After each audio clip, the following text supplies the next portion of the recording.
This is Eyewitness News on LA56 with live breaking news. Breaking news, a man booked on murder charges in the death of an Army veteran. And a man accused of molesting two young boys in a local Dave & Buster's.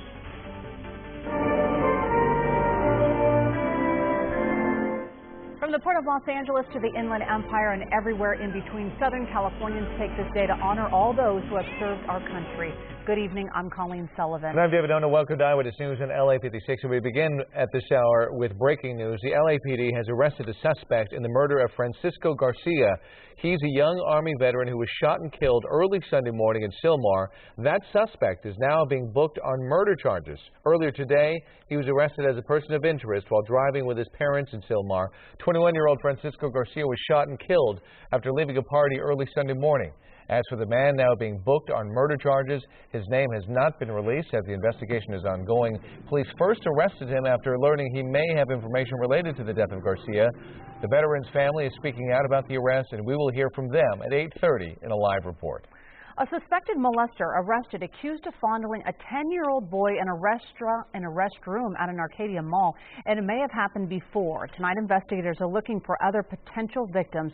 Eyewitness News reporter Amy Powell has the details. 31-year-old Quan Chow was arrested by Arcadia police yesterday evening. The Monterey Park resident is accused of sexually assaulting a 10-year-old boy inside the bathroom of Dave & Buster's at the Westfield Santa Anita Mall. Basically what occurred is we had a Malaysian suspect go into the men's restroom and fondle a 10-year-old boy genital area, and the young man was able to leave the restroom and immediately notify his mother of the incident. Police say the boy's mother chased the suspect as he left the restroom. Managers of the Dave & Buster's joined the pursuit, caught up with Chow, and detained him until officers arrived. Parents who spent time at the business with their children say it's a very disturbing incident. It's a fun place for children to be, sometimes unattended, because we feel that safe there. So that is sad to hear that something like that happened. Very disturbing. We live in the area, and it's scary that there's people that are able to get in there and do something like that to kids. During the course of their investigation, detectives identified Chow as the suspect in the assault of another 10-year-old boy at Dave & Buster's. We were able to identify a second victim from an incident that occurred 2 days prior. That victim was also able to identify the suspect as a suspect in this case. Chow was arrested on a charge of committing a lewd act with a child. He's being held on $200,000 bail, and authorities are searching for any additional victims. In Arcadia, Amy Powell, ABC7 Eyewitness News. A suspect is shot and killed by a sheriff's deputy following a wild chase that started in Corona. At one point, the suspect drove onto a golf course. This is cell phone video from an employee who was stunned to see this black SUV drive out onto a fairway. The chase involved both Corona police and Riverside County Sheriff's deputies. It eventually ended in Paris near Frank Eaton Park, just west of Lake Paris Dam. It was here the suspect got out of the SUV and was shot and killed by a deputy. No one else was hurt. A young boy is hospitalized in critical condition today after gang members fired at him when he denied gang affiliation. Tonight, the hunt continues for the suspects before they strike again. Eyewitness News reporter Leo Stallworth has the latest on the boy's condition and the search for the suspects. Police say it was a brutal attack in broad daylight. You saw it as breaking news right here on Eyewitness News at 5 yesterday. Police say 3 gang members approached 2 teenagers on skateboards in this alley in the 5300 block of Ethica Street. A few words were exchanged before they say one of the gang members opened fire, hitting one of the skateboarders, a 14-year-old boy. They inquired as to our victims' gang affiliation, if any. They denied any gang affiliation. At that point, one of the suspects produced a handgun and fired what we believe 4 to 6 rounds, striking one of the victims. The other victim was not hit. Detectives say the 14-year-old is in critical but stable condition. They do not believe either victim has any gang ties. They say the second skateboarder, who was not wounded, is cooperating with detectives. Investigators working in our gang unit are continuing to follow up on some of the leads and continue to canvass the area and continue to hopefully extract some information from from witnesses or someone who might have seen or heard what happened. And that's where we're at. Investigators say what puzzles them is not only the senselessness of the shooting, but also the age of the victim. Unfortunately, it's tragic regardless of the age. It's someone's son and someone's brother. And so what makes it even more tragic is the age. And unfortunately, for a certain extent, some gangsters have lost the respect of that part of it. Detectives need your help catching the suspects. If you can help them, there is a phone number on your screen. It is 1-877-LAPD 24/7. That's 1-877-527-3247. At the LAPD Hollenbach Station, Leo Starworth, ABC7 Eyewitness News. A Westminster councilman has been arrested on suspicion of drunk driving after crashing his car into a security gate at an apartment complex on Westminster yesterday. 42-year-old Andy Kwok has represented Little Saigon in the council since 2002. The CHP says he failed a field sobriety test. 5 years ago, Kwok pleaded guilty to DUI after he crashed into a pole, knocking out power to hundreds of homes. He did not seek re-election and leaves office next month. With Long Beach Police Chief Jim McDonald elected to LA County Sheriff, the city of Long Beach is getting some new leadership of its own. Eyewitness News reporter Miriam Hernandez introduces us to the new incoming chief. He's also the first Latino to hold that post. The incoming chief for Long Beach PD says he was smitten with the department from the time he joined as a teenage reservist 29 years ago. I'm wowed. Deputy Chief Robert Luna has held every rank in the department and attacked its thorniest issues. Among them, furor over 3 officer-involved shootings that happened in 1 week. The suspect, from what we know now, pulled out a firearm and shot at the officer. He was raised in East LA among many who did not trust cops, but no gangs for him. Hey, if you want to change something, join it. And then change it yourself. He went on to earn his master's and is a graduate of executive study programs at Harvard and the FBI Academy.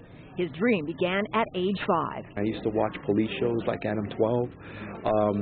That's what got me. It's like, I want to do that. Long Beach, with its bustling port, is the 7th largest city in the state. The police department says violent crime has dropped 20% from last year. Residents say there are still problems, but praise stepped up enforcement. Now they're doing, now they're going to jail, now they're doing, time. Now I think it's much better. I know that there's a large, homeless population, and we have people that come in that are gang-related. I come from South Central, but this is way safer than where I come from. You'll hear that one of my strengths is listening, and that's how you solve problems. Luna says he listened and learned plenty as the right-hand man of Chief Jim McDonald, who was just elected LA County Sheriff. Luna will officially become chief on November 21st. Leading a department, he says, shares his passion for policing. I am in the right place. Trust me, we are in the right place. Miriam Hernandez, ABC7 Eyewitness News. Alhambra police say they are proud to have made an arrest before Veterans Day on the vandalism of a veterans memorial in their city. Police say an anonymous tip led them to arrest Abel Samano of Monterey Park. 18-year-old, he was arrested Monday for felony vandalism and accused of tagging the memorial on November 5th. The memorial displays the names of local vets who died in service. The city's Public Works Department worked quickly to remove the graffiti. It was gone by the end of the day on Thursday. On this Veterans Day, a thank you to all the men and women who have served in the armed forces. Across the country, Americans celebrated with parades and speeches. Some of our local veterans shared why today means so much to them. Talk about a field of dreams. I'm going to take a piece of grass, put it in my pocket, and take it home. And tell my kids, hey, look, I was at Dodger Stadium. The Dodgers pre-selected 350 active members of the military and their families to experience Dodger Stadium like never before. It included meeting a veteran, 4-time All-Star and Cy Young Award winner, Don Newcomb. I still admire my country. It's the greatest country on earth. And I salute my flag. I salute my flag after every national anthem, and there aren't too many people that heard the national anthem more than I have, and I still salute the flag. Most of these veterans grew up in L.A., so touching the field where some of their heroes played was powerful. Actually means a lot, because it shows that they care and want to get back to the community, to the veterans, and they pretty much say that they have our backs. These indoor batting cages are the same cages where a Yasiel Puig or a Matt Kemp would warm up before the game. That's just part of the dream. The other dream is hitting against former players like Billy Ashley. I have to say it's just an honor to be here. I mean, my dad was a Vietnam vet. That, they're fans of us. They come to the field to see us play, but yet doing this right now, I'm their biggest fan. I mean, I'm humbled by having the honor to throw to these guys. A powerful Dodger thank you today with action, not words. Kurt Sandoval, ABC7 Eyewitness News. And Veterans Day is also a good reminder that we can thank a veteran for their service, not just today, but every day. Oh, Kurt has a really nice swing over there, doesn't he? No kidding. Yeah, good little athlete. In the meantime, let's talk about the weather. Lots of clouds out there, but we're still waiting for that rain. Here's Jonathan. Absolutely. And yeah, it's a very happy Veterans Day, and thank you to the veterans for their service, and allows people like me and everybody else to pursue our dreams, and in this case, doing the weather and being a weather anchor and telling you about the rain that we have in the forecast. So thank you. LA live Megadolphin 7000 HD, I should say, showing LA is dry at the moment. But as we go through the next couple days, things are going to change. Got some rain in the forecast. But in the meantime, wow, this, yes, even Colleen, checking that out, right? Look at that for a time lapse for a sun. I don't even know how to describe that. It is stunning. Beyond words. What's that? Stunning. Stunning, yeah. Oh, thank you. Oh, no, okay, sorry for a second.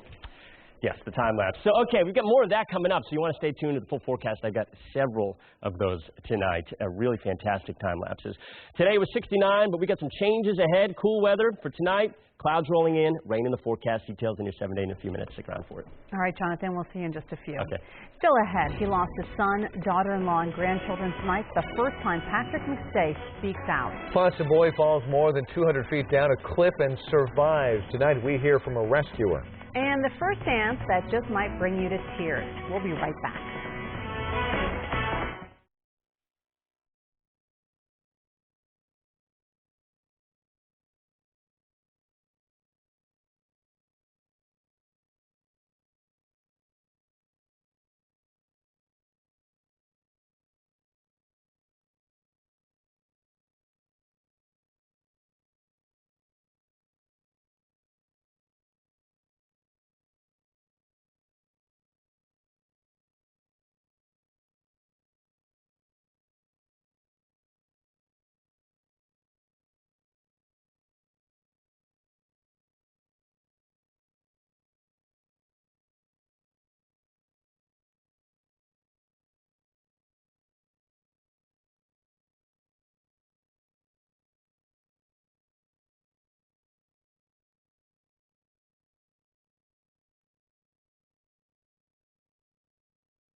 A dramatic rescue caught on camera in Northern California. A 4-year-old boy fell more than 200 feet down a cliff in Bodega Bay. This looks like not the right video that we have for that story. But needless to say, the rescue crews say the little boy was walking in the shore with his mom and he fell. And he broke several bones and is now in serious conditions. But those on the scene feared it was going to be much worse. Thank God he was alive. I was preparing myself going down to find the worst, going down 225 feet. He was still breathing and crying, which is a good sign. And just our training kicked in. We were just training on rope rescues last week, so it was almost like perfect timing. Lucky, lucky little boy. The Coast Guard had to leave its helicopter until the sun came up because it landed on such a slope it wasn't safe to fly out overnight. The grand jury's decision in the fatal police shooting of Michael Brown is expected to be at the end of the month, and today the governor of Missouri vowed to crack down on any new violence that might happen as a result. Governor Jay Nixon said police will be ready to protect the public, including peaceful protesters. Michael Brown's parents were in Geneva addressing the UN Committee Against Torture. They spoke out on civil rights and racial profiling in the U.S. A doctor who was infected with Ebola while treating patients in West Africa was released today in New York City. He is Ebola-free, and that means there are no longer any active cases of Ebola in America. His fiancée and the nurse, Casey Hickox from Maine, were both released from quarantine today. And ABC's Marcy Gonzalez has the latest. A celebration. It is a good feeling to hug a hero. Marking that there are no longer any Ebola patients in the United States. Dr. Craig Spencer released from Bellevue Hospital in New York City this morning after 2.5 weeks of treatment. Today I am healthy and no longer infectious. My early detection, reporting, and now recovery from Ebola speaks to the effectiveness of the protocols that are in place for health staff returning from West Africa. Spencer contracted the virus while caring for Ebola patients in Guinea. It wasn't until days after he returned to New York that he started having symptoms and was rushed to the hospital. Despite some concerns that he'd been out in public, riding the subway, going bowling before he was diagnosed, no one else was infected. Dr. Spencer is Ebola-free, and New York City is Ebola-free. As he heads home, another milestone today for Casey Hickox. The nurse from Maine who returned from treating Ebola patients in West Africa tested negative for the virus and was quarantined against her will, given the all clear. Her 21-day monitoring period now over. Marcy Gonzalez, ABC News, New York. And now let's switch gears. Those were some really beautiful you like time that? lapse. I got another one for you coming up here in a second. We need some rain. That's what we wanted today. We had a little drizzle out there. The thick cloud cover in place. Again, tomorrow is expected. That marine layer is here to stay for at least a good stretch of the forecast. First, we're going to start with live Mega Doppler 7000 HD. Showing a live picture. The sweep's heading around. We have dry conditions at the moment. No green on the screen. No echoes right now. But I have this for you. Wow. You guys, look at this one, Colleen. If you like the last one. Mother Nature. Looks like a cauldron. Look at that. Just the moisture riding up the slopes. It's a time-lapse from Running Springs. That makes you just want to, like, take a nap right there in the clouds. At least it does for me. I don't know what that means.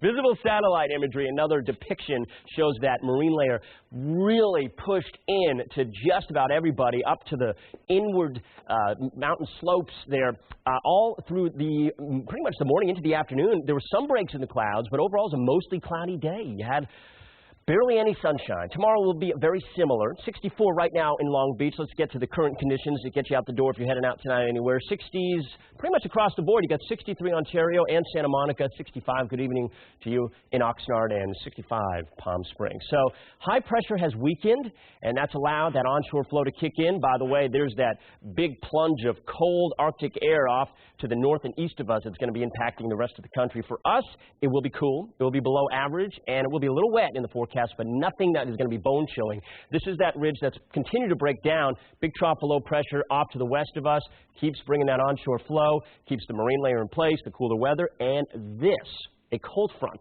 When? Well, let me show you right here. Wednesday into Thursday, we have Wednesday will be still cloudy and cool, but the front will hold off till late Wednesday into early Thursday. So watch right here. This is Thursday morning and into the afternoon. There's the front. A little hard to make out the energy. Not significant with it, okay? So there should be enough of a punch to it. Just gives a little bit of energy in the atmosphere to lift the air and give us some showers, but the chance is only 30%, which is actually better than yesterday. We bumped it up a little bit, okay, so that's good. But nothing too significant, but you know what, we're going to take what we can get, and it also means snow in the Sierra, and that is always welcome. Tomorrow morning, 58, more clouds in the morning, a little bit of patchy drizzle possible, and then below average high 69 for a high in LA, and other temperatures are very similar to what you saw today. It was a cool one this afternoon. 70 in Simi Valley. You'll be lucky to hit 70s tomorrow. Anybody. Mainly upper 60s. You got 72, though, up in Barstow. And then 81, Palm Springs is the warm spot. 65, Temecula. 7-day forecast. LA Metro, Orange County, powered up by AccuWeather. Tomorrow, clouds, cool, and then a 30% chance of rain, some drizzle early on Thursday. The weekend, wow, fantastic. The weekend said, hey, guys, we need the couple of days of nicer weather, so we're holding off the rain for the weekend. It's good. Coming up Thursday, we get some rain, and then next Tuesday for the valleys, IE, and actually everybody, we actually have a stronger system next Tuesday we'll look forward to, but for now, just a chance of rain, 30% in the valleys on Thursday, first half of the day. The mountains, a slight chance around the slopes, 57 for a high on Thursday. You're in the 50s most of the forecast. Until next Tuesday, again, we have a strong system a week from now. We're hoping makes it through. In the meantime, the high desert, just dry, breezy, temps in the upper 60s. More weather coming up in a few minutes and more time lapses too. Stick around for that. We are looking forward to it, Jonathan. Thank you.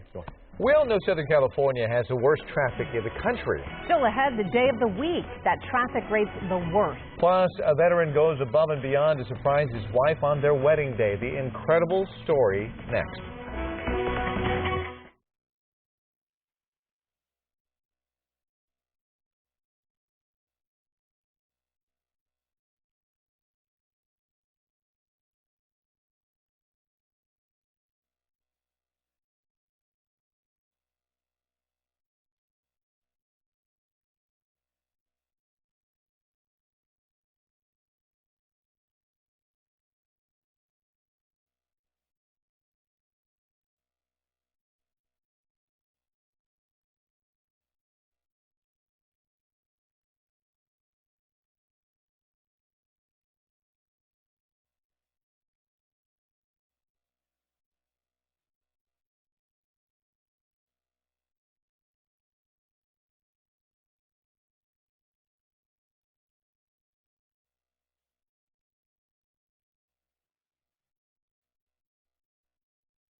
On this Veterans Day, we here at ABC7 salute all the veterans who serve and continue to serve our country.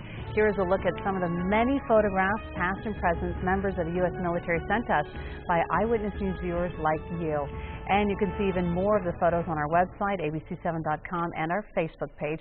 And again, thank you for sharing your pictures, and vets, thank you so much for your service. And Veterans Day is being observed all across Southern California. In Covina, more than 2,000 American flags cover the field at Valor at Sierra Vista Middle School. They honor those who fought for our country.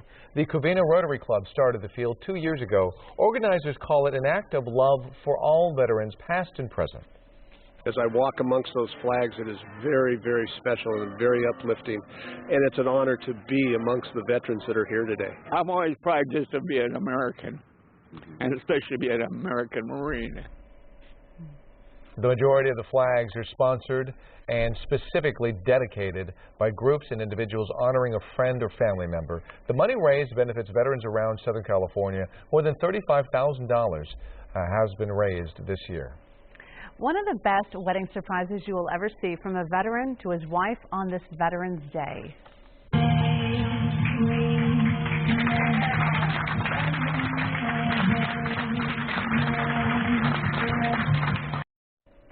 Michelle Johnson had no idea her husband would be standing there for their first dance. Sergeant Joey Johnson is a paraplegic after a motorcycle accident 2 years ago. He and his friends created a pulley system with rope and harness to make this wedding dance possible without the help of his wheelchair. The couple says there wasn't a dry eye in the house. Michelle says she thought something was up after cutting the cake, and her mother-in-law told her to rest in the bridal suite. She says it was a dream come true to see her eye to eye with her husband again. What a great effort. So many people are talking about this story. Oh, I know. What I mean, his friends. I mean, this is something that women, you know, they seem more romantic. But for a man to do this for his wife, oh. When we were doing this story earlier, Ellen's crying. You know, oh my God. Garth Kemp is crying. Jonathan's over there crying. Not you though. No. No, you're tough. Need one strong person on the side. Yeah. We're updating the evening top stories next at 8:30. Plus, AstroTurf stolen right from under the local Little League team. And the one day of the week traffic in Southern California rates the worst of all.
This is Eyewitness News on LA56 with live breaking news. That breaking news, a man booked on murder charges in the death of an Army veteran. Hello, I'm David Ono. And I'm Colleen Sullivan. Welcome back to ABC7 Eyewitness News on LA56. 21-year-old Francisco Garcia was shot and killed after leaving a party early Sunday morning. Tonight, his accused killer behind bars and now facing murder charges. Eyewitness News reporter Alex Michelson spoke with Garcia's family and joins us live from the LAPD station in Mission Hills. Alex? The LAPD confirmed that they have arrested a suspect. He is now being booked on murder charges.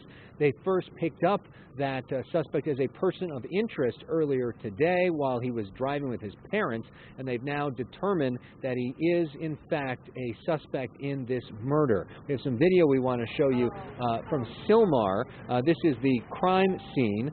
There's been a growing vigil at the crime scene ever since the crime on Sunday. There's a big crowd paying their respects on this Veterans Day. I want to show you a picture of 22-year-old Francisco Garcia. He's an Army veteran who served in Afghanistan. He was fatally shot around 2 a.m. on Sunday morning after a dispute broke out during a party near his girlfriend's home.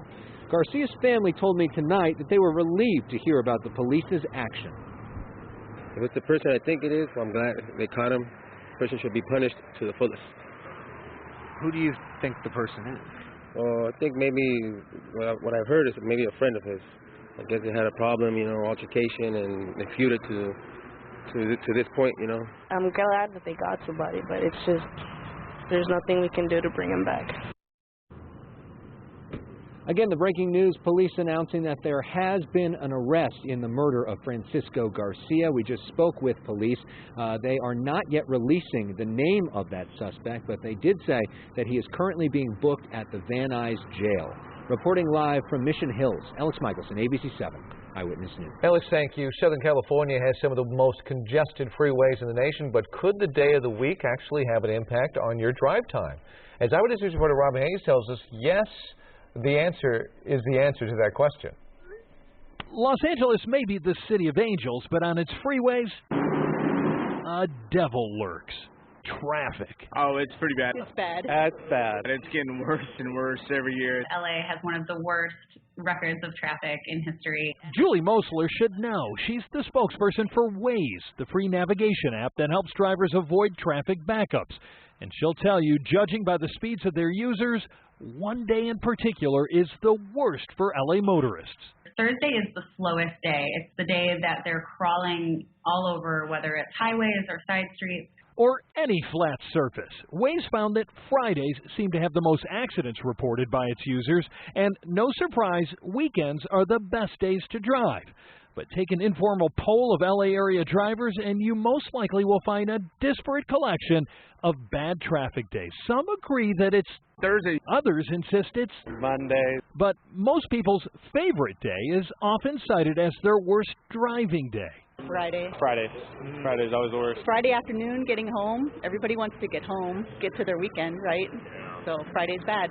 Even ABC7's traffic specialist Alicia Del Valle, with a lifetime of living in LA traffic and 8 years tracking it on the Eyewitness News Morning Show, will tell you Fridays feel like the worst. But she can see how Thursdays can jam up the best laid plans. A lot of people get Friday off, and so Thursday is their day to hit the road early. And so you have all these people trying to beat traffic, and they cause traffic.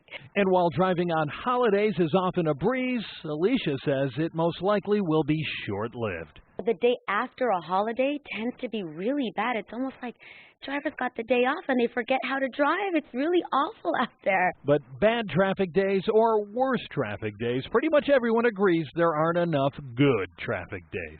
They're all pretty bad. Now, the folks at Waze say they see the most users on Fridays. They have a working theory. They figure that so many people were burned by traffic on Thursdays that they turn to technology for help so they don't get stuck on Fridays.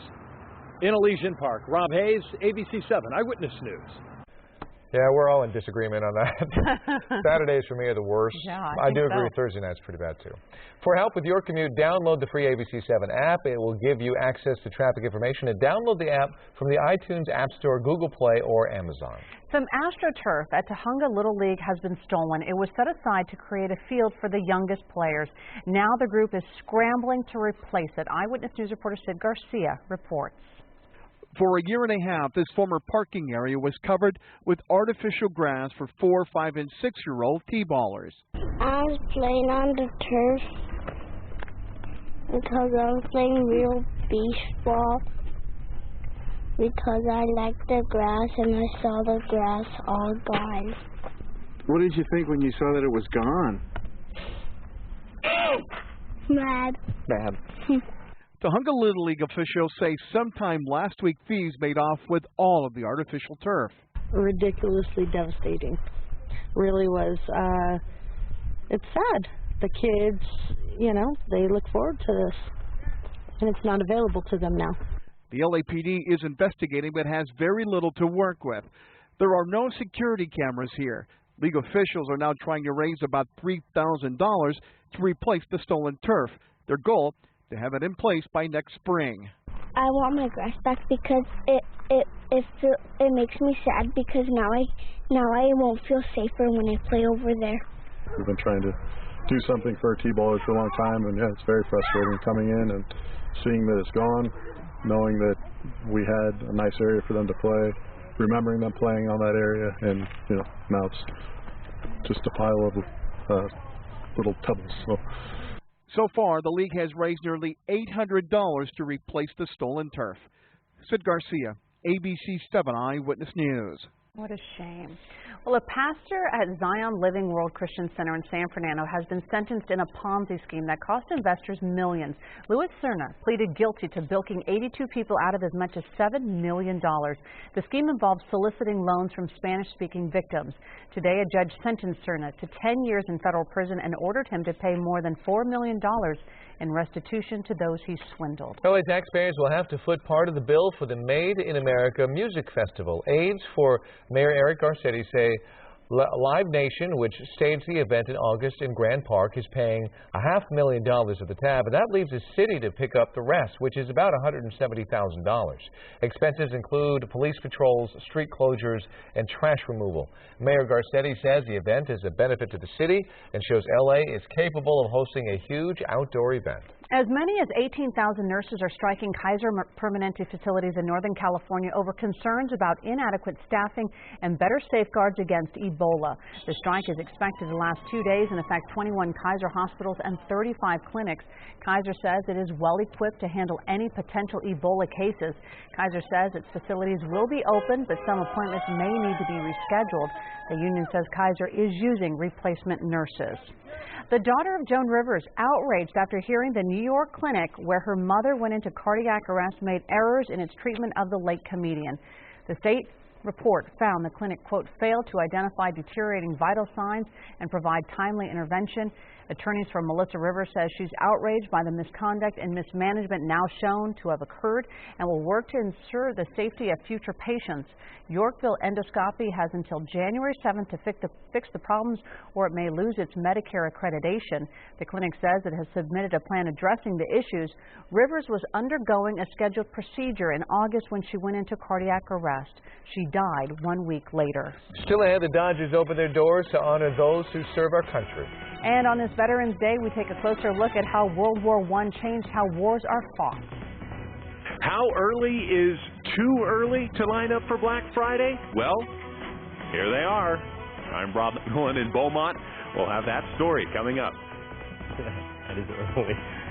Well, I'm making up a 7,000 HD forecast coming up. But in the meantime, another fantastic sunset. This one from Malibu. Clouds roll in, so does the rain. Details ahead.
ABC7 salutes all the veterans who served and continue to serve our country. Here's a look at some of the many photographs of past and present members of the U.S. military sent to us by Eyewitness News viewers like you.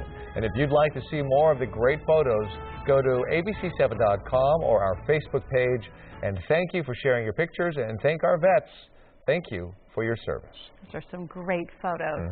Veterans Day this year has extra significance. Its origin goes back to World War I. Well, that war to end all wars broke out 100 years ago. The vets who endured that war saw some of the worst violence in history, yet so few of them are remembered today. It's a war that has long since faded from the world's headlines. 100-year-old film for the battlefield doesn't even look real. But World War I was a global nightmare. It brought so many horrible new innovations: aerial bombardment, tanks, deadly gas, machine guns. The United States threw millions of men into this hell, yet few of us today are even aware if we had family in this war. Most of my knowledge of Hitoshi, my grandfather, was passed down to me by my aunt, my father, because I was 5 years old when he passed away. Jerry Fukui from Playa del Rey is a rarity. Not only has his family preserved his grandfather's legacy, but they've even held on to pieces of it. And this is his uniform. Fukui describes his grandfather Hitoshi as a proud American citizen. He was drafted, then fought in horrific battles in Belgium and France. During the war, he was selected to be a runner. So he would take messages from one trench to another trench. The world has changed dramatically since 1914. Countries where the carnage took place haven't forgotten, but are replacing bad with good. Here in Belgrade, where the Sava and the Danube rivers come together, the city enjoys a thriving nightlife. Restaurants, nightclubs, bars are filled with patrons every night. It's a stark contrast to what happened here 100 years ago, when from this very spot, Austro-Hungarian forces tried to invade the city. It had become known as the First Battle of World War I. Today, when we talk about warfare, pretty much all the concepts that are in place in modern warfare emerged during the First World War.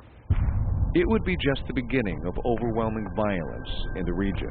More than half the male population in Serbia was killed. In this small village, a monument in the middle of town lists all those from this community who died in the war. Is his grandfather Dragoša Filipović. I find one man who has two grandfathers on it, another whose great-grandfather is here. They don't forget. At Fort MacArthur in Rancho Palos Verdes, a small band of men keep the memory alive as well. Reenactors who, once a year, teach us what World War I was about. With us doing this, remembering the sacrifices that our forefathers made and the freedoms that we have now, it's really important to just keep it going. Like, I had family fighting World War I, so here we are now trying to represent them. People who understand that being a veteran of any war takes supreme sacrifice, something that is sometimes lost on this country. Even Fukui's grandfather was slighted after he proudly served. When World War II broke out, he was sent to an internment camp, and even then, locked up behind barbed wire by his own country, would still wear his uniform. He was very, very proud of being a veteran. There is a universal bond all veterans share, no matter the war. Men and women who deserve to be recognized by each and every generation. And we should never forget how they served the country and how they gave up their lives for us. So it's no coincidence Veterans Day falls on the day World War I ended, because after that war, our country decided to honor those who fought by declaring Armistice Day a national holiday. In the 50s, following the great sacrifice of the Second World War and the Korean conflict, Armistice Day was changed to Veterans Day to recognize all vets, and they certainly deserve it. Oh, they do. What a great story. Oh, very interesting. I didn't know all that. Yeah, a lot of people don't know that that's the origin of Veterans Day. Oh, well. All right, well, moving on. A chance of rain. It is on the way. We'll check in with Jonathan Novak for a complete look at his forecast coming up next.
Winter showed up about 6 weeks early in the upper Midwest. More than a foot of snow has fallen and more is on the way.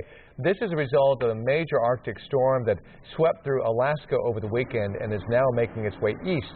Meanwhile, in Denver, not quite as much snow, but plenty of cold. Temperatures today fell into the upper teens, about 30 degrees below normal for this time of year. 30 degrees, that's cold. It's freezing, and we're liking our fall overcast. I love this weather right now. I call home to Boston. It's 68 degrees. I'm freezing. My mom says, really? Yeah. Really? Yeah. I don't want to hear it. No. Yeah, but it's fun. It's fun to torture my family back home in Boston because it's so cold. Hey, we have single digits, in fact, in some portions of the country right now. We're going to look at that in a second. So, yes, the atmospheric pattern is set up such that most of the country, not us, is affected by right now the polar vortex. In the meantime, if you didn't see this one at the beginning of the newscast, one of our amazing sunsets today. I love this one so much it deserved a second go from our Laguna Beach time lapse there. I've never seen a sunset like that. And this was from LAX. You actually see the clouds, a couple of different wind directions here. The lower clouds moving that way, and then you get some of the higher mid-upper level clouds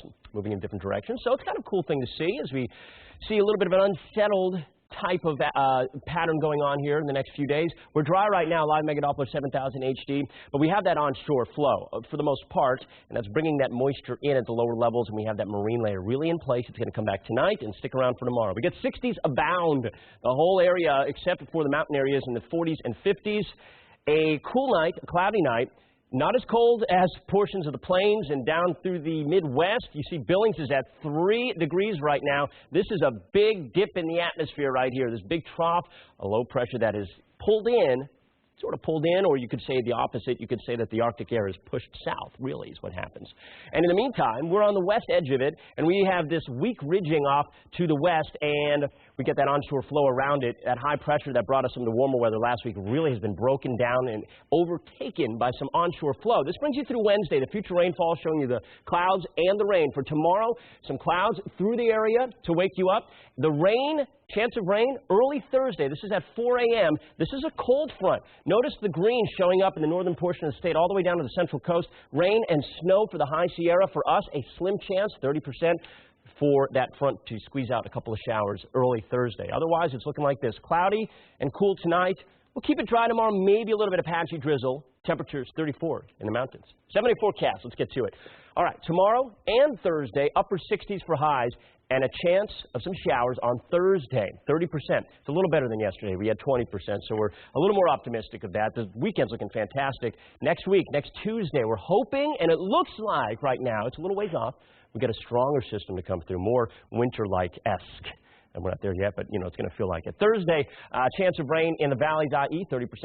And the mountains, even a slight chance around the slopes, 20% on Thursday. Otherwise, temps in the 50s for the most part. Great weekend ahead, though. And then the high desert, breezy, dry, sunny and warm for your 7 days. More weather with Dallas on ABC7 at 11. All right, Jonathan, thank you. You're welcome. Again, across the country, Americans celebrated Veterans Day with parades and speeches, and some of our local veterans shared why today means so much to them. Active and retired military members gathered aboard the battleship Iowa on the LA waterfront to honor those who have served our country on this Veterans Day. 97-year-old Ernest Thompson holds a framed black and white picture of himself when he joined the Navy before World War II. Veterans Day means a great deal to me because we that's still living can honor those that have fallen before us. Other veterans spoke about their journey in getting through PTSD and are asking others to help veterans in need. I'm standing here today out of the house. I am. And there's a lot that are in the house and they can't get out. They can't get out. Reach out to them. Call them. Ask them out for coffee. Even if it's knocking on their door. Bring them some fast food, something. They did write a blank check for their life. We didn't sign up to, just to put on the uniform and get the pat on the back. We signed up to do a job. And somber ceremonies across the nation to honor veterans. Vice President Joe Biden participated in a wreath-laying ceremony at Arlington National Cemetery. There he singled out what he called the 9/11 generation, the 3.5 million men and women who joined the military after the terror attacks. More than 2.6 million have served in Iraq and Afghanistan. Never before has America asked so much over such a sustained period of an all volunteer force. The vice president also singled out the families of America's veterans. We owe you as much as we owe your sons and daughters, your husbands and wives. The city of Redlands also honoring veterans today with its second annual Veterans Day Parade. Crowds of families and veterans line the route that started at Redlands High School. Again, a great day to honor our veterans. Great story and a reminder we got to take care of our vets. They've done so much for us. More news straight ahead here at 8:30. And ahead tonight on Eyewitness News at 11 on ABC7, pregnant and panhandling. You give her money, right? But wait a minute, does she just get into a Mercedes-Benz? The SoCal mom, some are calling a scam artist. Plus, he's spent his career as an actor. Now Gary Sinise is spending his time helping the men and women who serve our country, his inspiring journey, and his personal connection to our military. These stories and all the late-breaking news on Southern California's #1 late newscast, Eyewitness News at 11 on ABC7.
If you've been in any store lately, you've probably seen the decorations already up. And that also means it's time to kick off our annual Spark of Love toy drive. So Garth will dust off his elf suit for our first Stuff a Buzz event next Friday, November 21st, and we hope you'll be able to bring a toy to donate and help him stuff buses full of toys from 4:30 a.m. until 6:30 p.m. at the Los Cerritos Center in Cerritos. And if you can't make it out, you can still help. Bring an unwrapped new toy or sports equipment to any local fire station. And for more information, go to abc7.com/sparkoflove. It's always fun to see if the outfit still fits him. It's fun to see him in that outfit. It's amazing. He wears it. All the time. Black Friday is still about 3 weeks away, but some holiday shoppers are already online. As Inland Empire Bureau Chief Rob McMillan shows us, it's become a holiday tradition of sorts. It seems like Black Friday used to be just an early morning wake-up call the day after Thanksgiving for those searching for incredible deals. Now, many stores are open on Thanksgiving, with people spending the night, even camping out days in advance. But what if I told you there are now people lining up more than 3 weeks in advance? Hopefully they get something good. I think it's kind of crazy. You know, different strokes for different folks. What is it, the 11th? It's Veterans Day. It's not even, close yet. Nevertheless, Vicky Torres picked out her spot in front of the Best Buy in Beaumont last Wednesday. And what makes you want to do this? For the items. They're reasonable. Torres and her friend Juanita Alva are ready for the long haul with mittens, snacks, and hot coffee. Blankets or thermals are good to go. You have an umbrella? Yeah, I've got that too. Alva and Torres switch off, sleeping here overnight, saving each other's spot. Alva's husband is here if, for some reason, they both need to leave. Oh, the point is to get the sales, because everybody's on a fixed income, and we don't have that kind of money to splurge. Yeah. So why are they lining up so early? Well, they're looking for a TV, and they're hoping to get a 50-inch HD TV for $199. My other one just gave out, so I need a new TV. They say they get to talk to a lot of people while waiting out here, people who say a lot of different things. It's like you're dedicated, that's cool. Some say you're stupid. They say they're crazy, but yet they come and ask us, can you sell a spot online, or can you do this for us? We're not here for that. We're just here just to get our stuff, and that's it. In Beaumont, Rob McMillan, ABC7 Eyewitness News. All right. Well, good luck to them. And thank you so much for joining us for Eyewitness News at 8:30 on LA56. Have a good night, everybody.